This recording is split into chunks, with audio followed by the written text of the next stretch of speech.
ជំរាបសួរពុកម៉ែបងប្អូនទាំងអស់គ្នាថ្ងៃនេះខ្ញុំនឹងនាំអារម្មណ៍ពុកម៉ែបងប្អូនទាំងអស់គ្នាឲ្យមកស្គាល់រមណីយដ្ឋានចំការអាមេរិកមួយកន្លែងដែលទីតាំងស្ថិតនៅទីរួមខេត្តកពតយើងទេហើយទីតាំងមួយនេះផងដែរវាមានចម្ងាយឆ្ងាយពីទីរួមខេត្តកពតយើងប្រហែលជា15គីឡូដីទេហើយផ្លូវដែលយើងត្រូវទៅនេះគឺយើងចេញពីទីរួមខេត្តកពតមកយើងជិះមកផ្លូវមកកែបហើយយើងឆ្លងស្ពានមួយយើងកុំទៅកែបអីយើងទៅត្រង់ទៅគឺផ្លូវទៅហើយតែផ្លូវមួយនេះគឺខ្ញុំមកតាមផ្លូវវាងទេខ្ញុំក៏បានធ្វើដំណើរមកដល់ពាក់កណ្ដាលផ្លូវឥឡូវបានមកដល់ទីតាំងដែលត្រូវនេះហើយចូលនឹងហើយបងប្អូននេះគឺជាចំការអាមេរិកយើងមកទៅតាមផ្លូវឆ្វេងនេះមកយើងចូលប្រហែលជា1គីឡូដីទៀតគឺទៅដល់ក្លោងទ្វារដ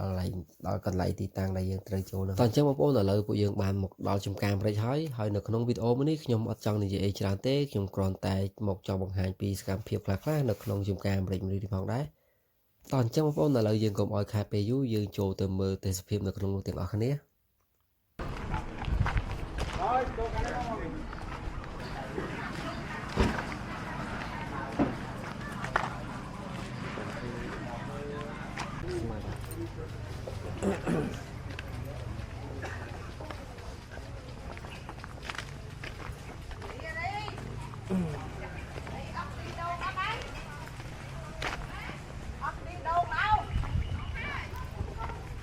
ដីភ្នំធំ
មុខ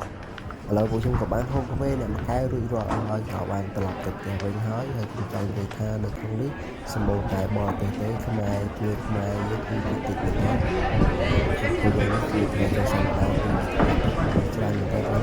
តែ